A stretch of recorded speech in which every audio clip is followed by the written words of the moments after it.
Hello, and welcome to the Motor Trade Radio podcast, powered by Cazoo, with Philip Noffard and Curtis Hutchinson, bringing you all the chatter that matters across the car retailing sector, from factory to forecourt.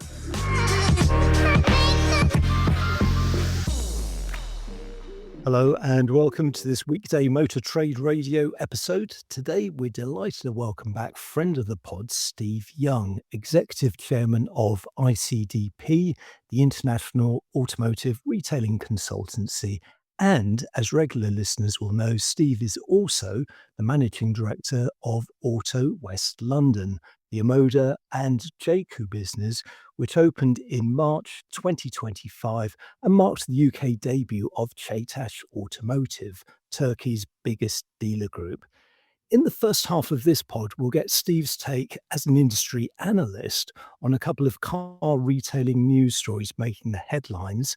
Then, after the break, we'll get an update from him as a retailer on Auto West London's operation. So welcome back to the pod, Steve. Great to have you back on. And Philip and I can't quite believe we haven't chatted to you on the pod since January. So how's your year going? Our year is going well, Curtis, but yes, I knew there was a gap in my life, and I go, and that's that to you for a while. Yes, ours too. Yes. Yeah. You've been missed. Definitely. But it's, I mean, as always, like you say, I mean, can't believe we're now past that halfway point, and you and I over the years, I mean, it's a crucial time of the year, isn't it, as we finish off that, the first half of the year and how positioned you are for the second half of the year.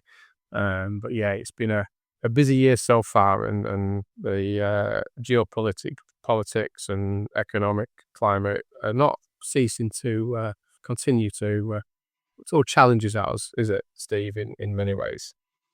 No, I mean, the geopolitics are, just a complete sort of disaster at multiple levels, clearly very painful for those who are directly exposed to it. But from a business point of view, trying to plan in these circumstances is impossible. There's little point in having a strategy. It's much more about setting a direction and then being responsive to whatever's thrown at you. No one can honestly put the hand on the heart and say where interest rates will be or consumer sentiment or something in 3 months or 6 months time. Yeah, it's just total madness. You just rather just have whatever that outlook looks like. You just have it. You'd rather it just be fixed, and then you can set your strategies and your plans around it, can't you? But at the minute, it's not been like that for some time, has it? And certainly, it's changing, as you say. Whether it's base rates, the politics, changes at number 10, redress keep presenting itself again, and everything else that's going on. And we're talking about the EVD now, so causing the challenge. But anyway, we'll get back on to what's on track. So as Curtis said, welcome back on. Can't believe it's since last time was January. But let's start off with one of the big industry headline stories that's doing the rounds, particularly this week, regarding the Volkswagen Group. Now, they're reporting saying its costs were 20% higher compared to rival businesses, and it would have cut 50,000 jobs and half of its model lineup. I mean, what's your take on this from what you've seen with these manufacturers over the years and what you're seeing now in the headlines around the Volkswagen Group? Well, I think Volkswagen's sort of governance issues are well known in terms of the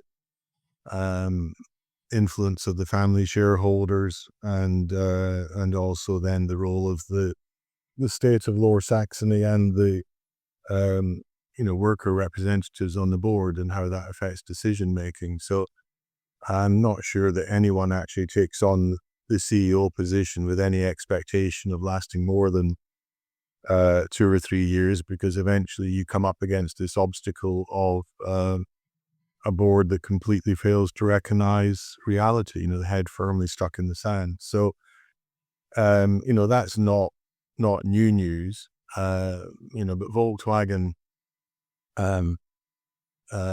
in addition to that, were, probably, I would guess maybe after JLR, but certainly right up there in terms of their dependency on China for profits in the pre-pandemic period. So something like 70% of their profits came from the joint venture, from selling components, from intellectual property, and so on, out of the Chinese market. And that's now substantially gone. And then their efforts to reset with, made in China for China, that seems to have gone. Their software strategy to pivot towards, distinct offers for China and the rest of the world, that appears to have gone from another report that I've seen. So it really does seem to, we talked about the geopolitics making life difficult. In Volkswagen, they've got their own internal set of problems which seem to be creating almost, I would say, at least as much pressure. And their cost disadvantage again has always been well recognized, but they also in the past had a price premium.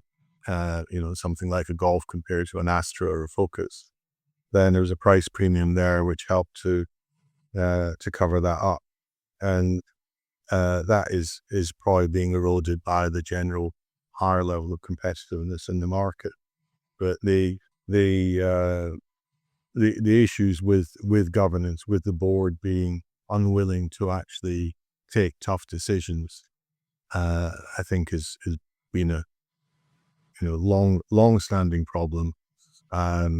And I don't know what it takes to get them to change. I think there has to be something very dramatic happen within the Volkswagen world, and particularly the Volkswagen world in Germany, before they're going to sit up and realize that they can't just keep on saying, no, you can't cut jobs, no, you can't close plants.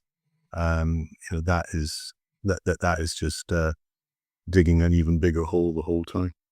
And I mean, without trying to speculate too much, I'm going to be careful, but do you envisage them, hiving off some of their brands? Do you think, we've seen, the challenges with it, particularly their EV product lineup and how that's changed in terms of that brand? Do you think that might be a bit of a shake-up within the Volkswagen Group, or again, do you think this will present challenges when it comes to that, as to being able to instigate anything like that?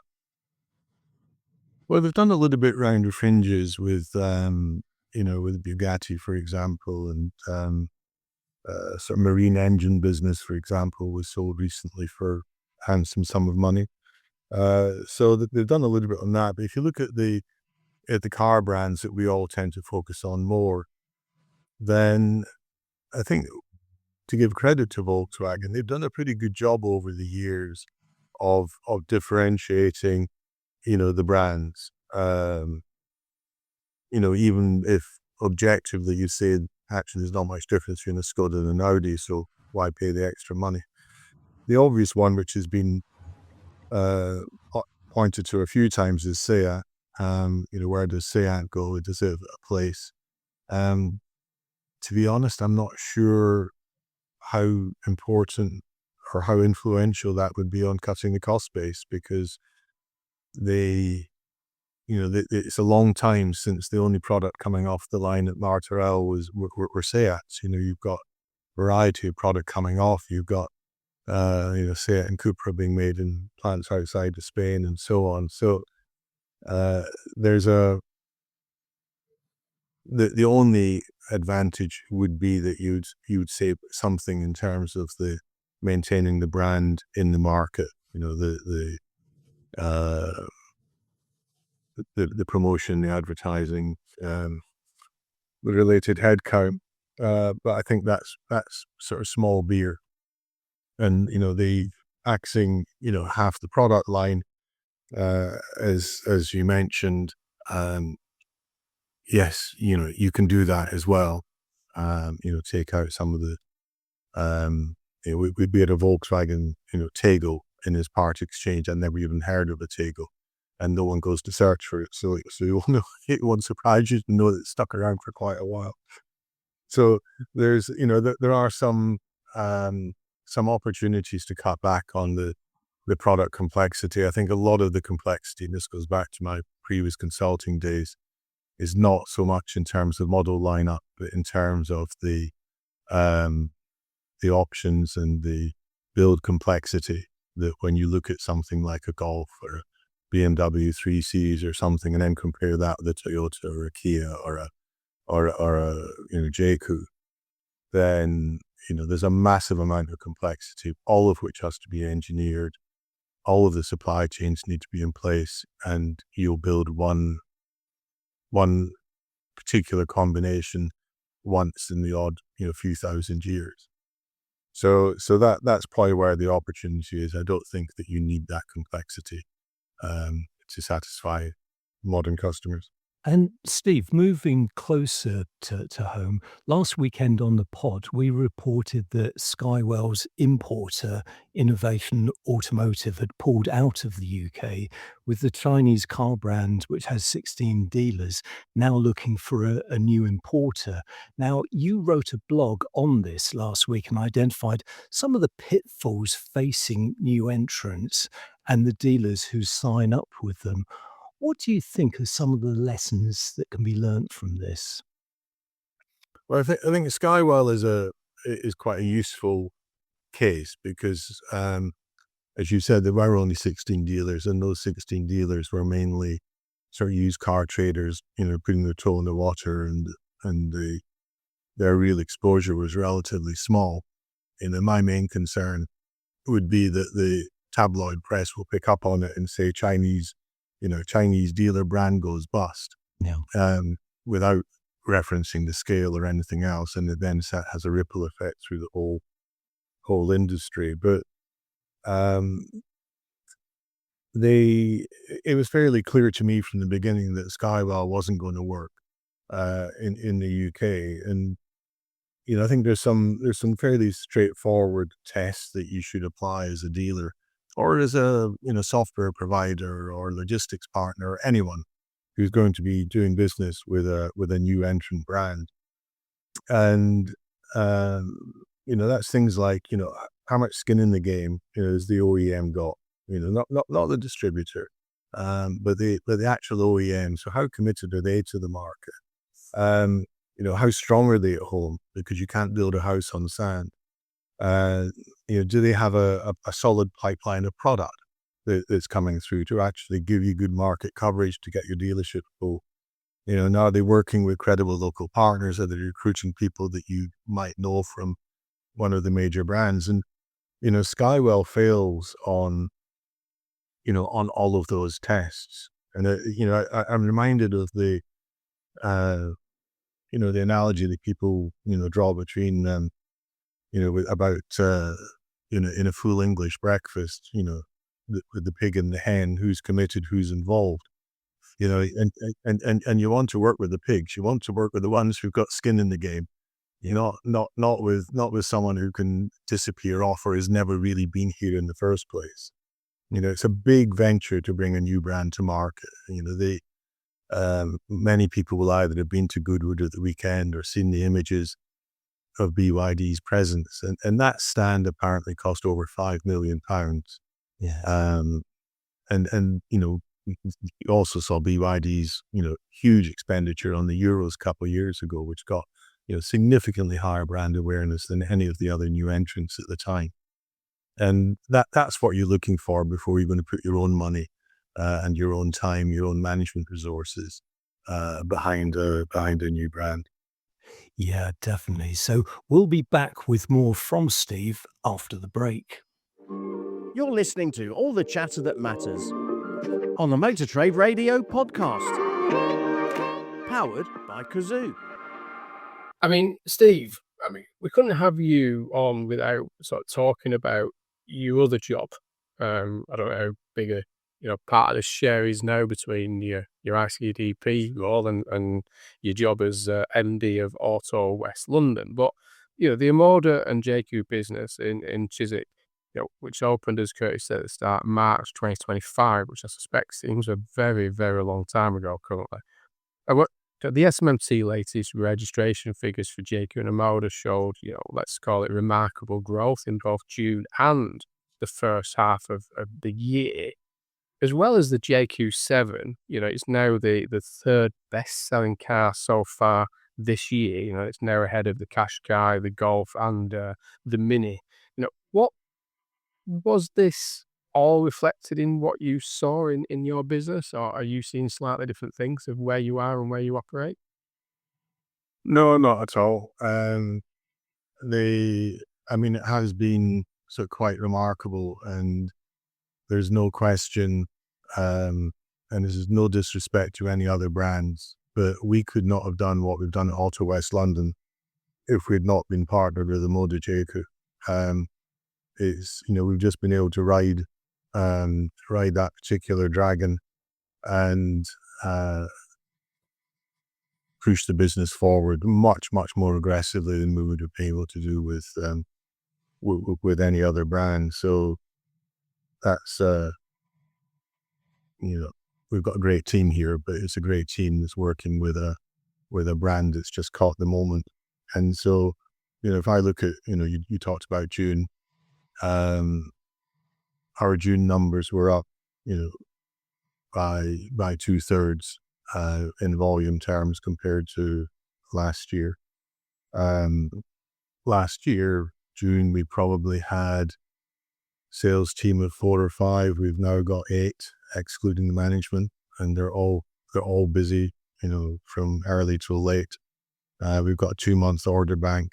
If customers are specific on colors, then that can extend to 3-4 months waiting time for cars that start at £24,000. It's just, you have never seen anything like it. No.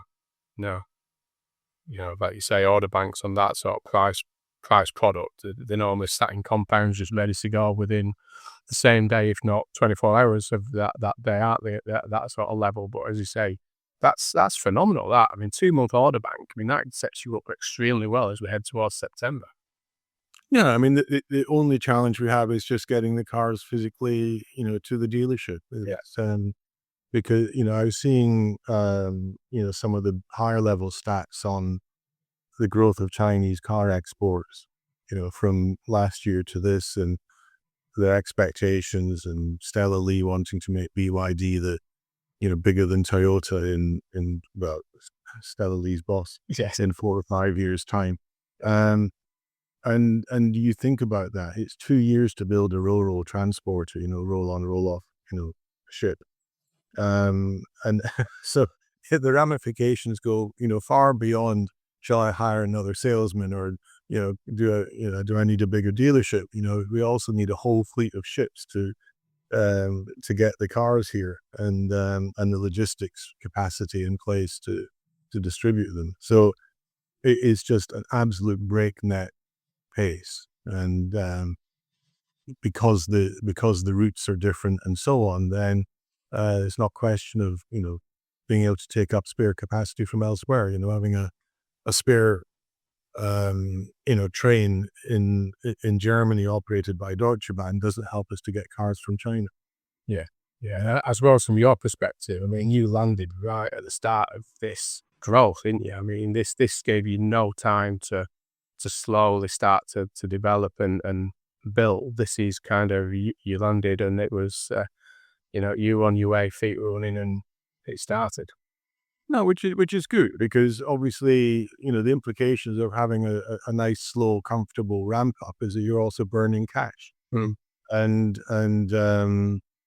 we got through the cash burning stage fairly quickly. So, that's the advantage of the exciting ride. Now, Steve, Omoda and Jaecoo's sister brand, or I guess it should be parent brand, Cherry, is also fast growing in the UK, outselling the likes of some of the established brands such as Citroën, Dacia, and Seat in June, and also in the year to date. So, bearing in mind how busy you are at the moment, do you have any plans to add Cherry to your portfolio? And if so, when, and what difference will it make to your volumes?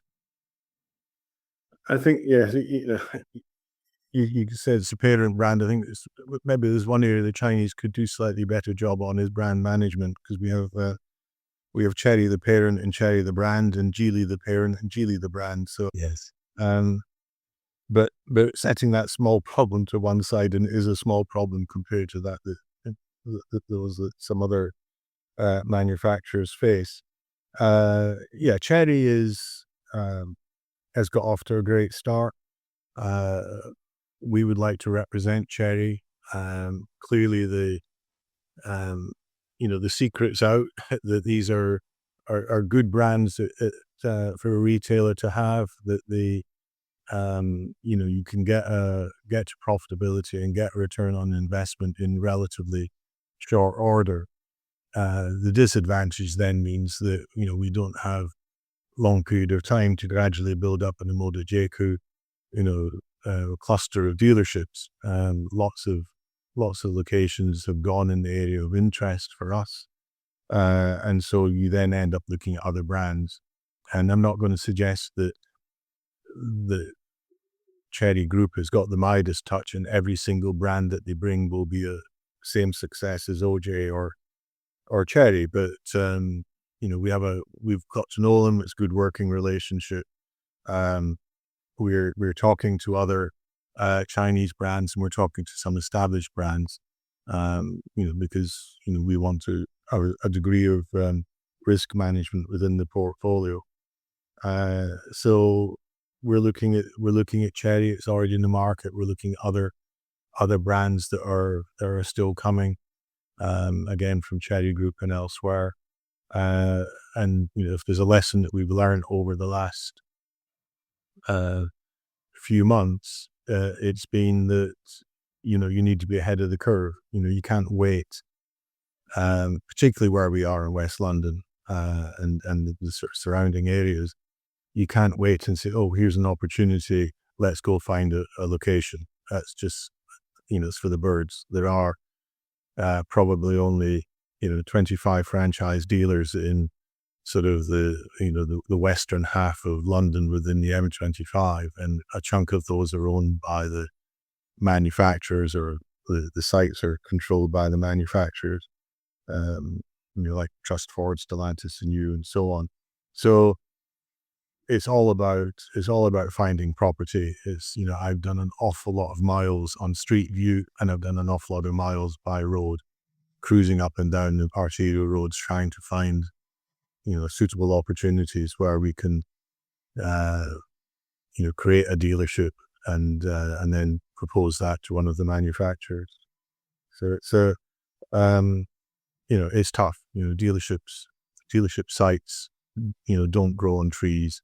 I look back now at 2015, 2016, when I was saying dealers are facing a property time bomb.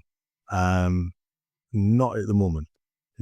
There are so many opportunities. Another 2 or 3 years from now, then maybe someone will pull the pin back out again or started the clock, and it'll be running down again as there's a bit of a rationalization of networks across all of the manufacturers.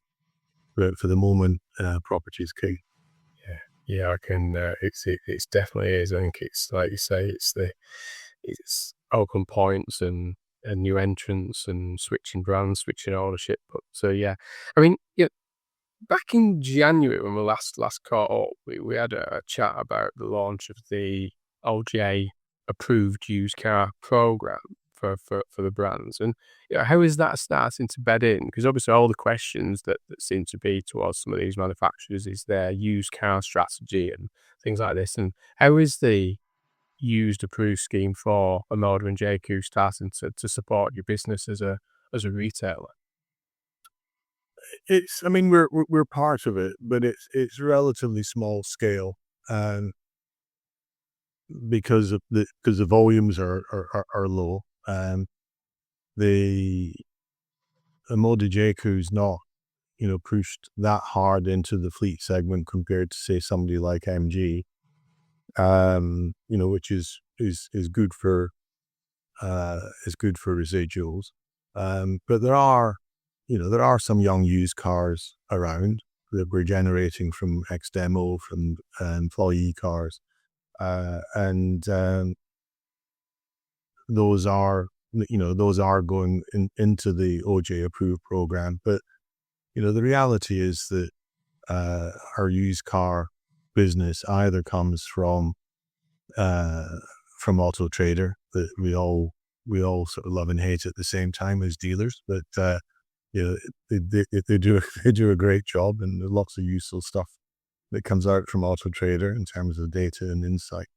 And people who come into the dealership, potentially looking to buy a new car, we're telling them it's the lead time could be 2 months more, perhaps, if they want a specific one, and so we can put them into a used car instead in some cases. And I think that I continuously have the problem of my sales director selling my company car.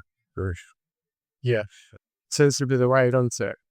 Yeah, I think the one I'm in at the moment, I've been in for 2 weeks, and then he's already sold it. So I think it becomes a constant challenge for them to try and sell the boss's car as often as they can, from my experience back in the day. I think you might be right. They have it in for more than just me. So, but we sell them through very quickly, very easily. But from what I gather, speaking to other dealers, not just Omoda and Jaecoo sort of dealers, then the level of trade-ins is lower now than it used to be, say, 5 years ago, because of the car buying platforms and motorways and intermediaries like that. And so we don't get a massive volume of trade-ins. What we do get is predominantly premium, which is interesting. But it's the franchise cars, it's the Omoda and Jaecoo cars, make up over half of our total used car volume at the moment. And as I say, some of that is not because it's a car from stock. It's a customer looking for a car, and then we create it by taking it off me or one of my colleagues. And I mean, you touched on there, and we talked about it previously. Are you still, seeing that sort of premium brands continuing, and you talk about adding other brands, and what's that like at the minute in terms of those parts exchanges coming in? It's still primarily premium, or I guess what you might call upper end volume. I still don't think we've taken a Ford in. I don't think we've taken the Renault in, but we've taken in quite a lot of Audis, quite a lot of BMWs, Hyundai, a few Volkswagens. So that seems to be where the customer base is coming from. I think at the moment, our most expensive new product is still less than 50,000, but that's got a spec which is equivalent to a 70, 80,000 pound car from one of the German premium brands. I think once you move up one step and you're getting into the into the 60s and 70s, which is where BYD's starting with Densa, and there'll be other premium brands coming from the Chinese that will be in a similar position. Then that'll be an interesting question, because is that going to be pulling people in from £100,000 German product, or is it going to be going more head to head? So I think there's an interesting question when the range starts extending upwards.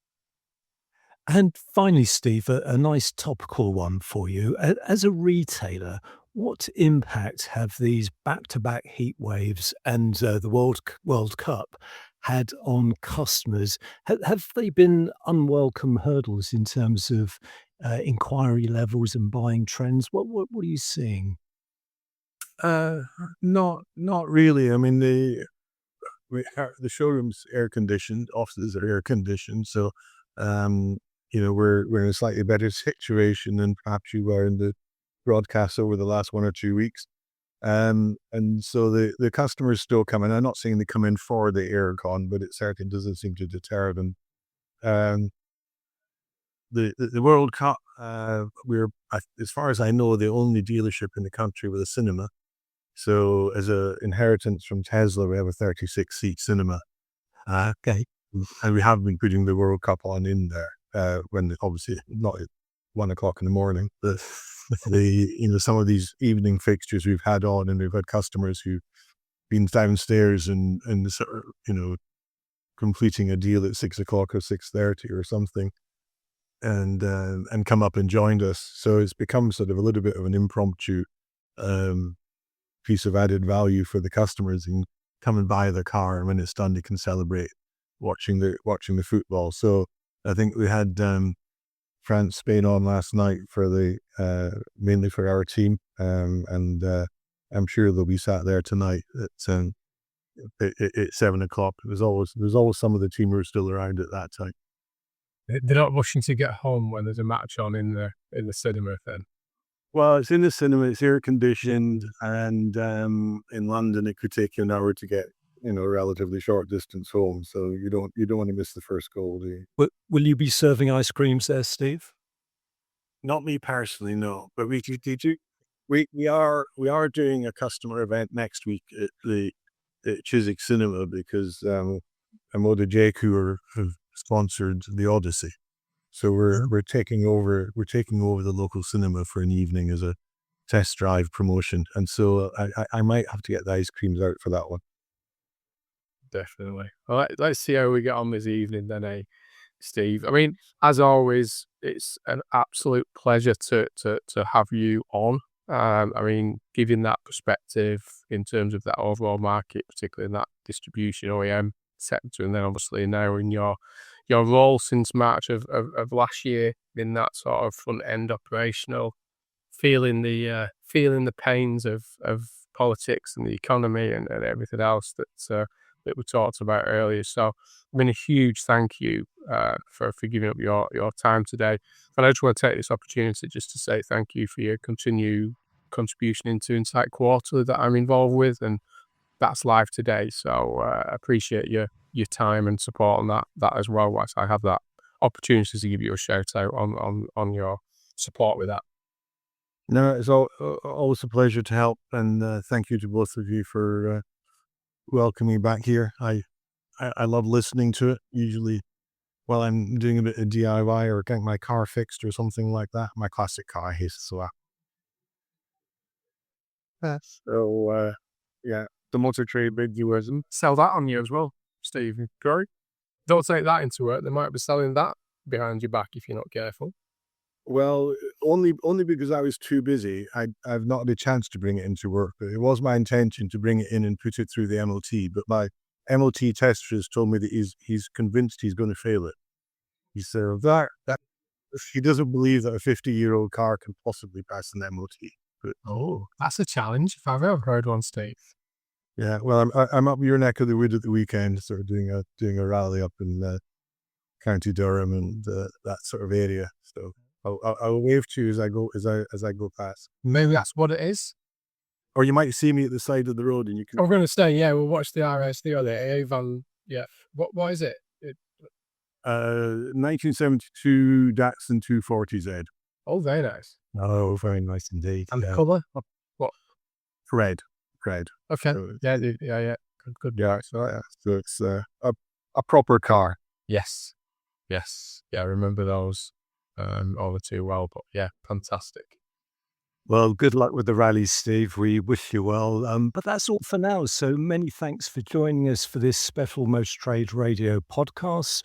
Philip and I are back with the headlines this weekend. Until then, it's goodbye from me. And it's goodbye from him. Thank you for listening to the Motor Trade Radio podcast, powered by Cazoo.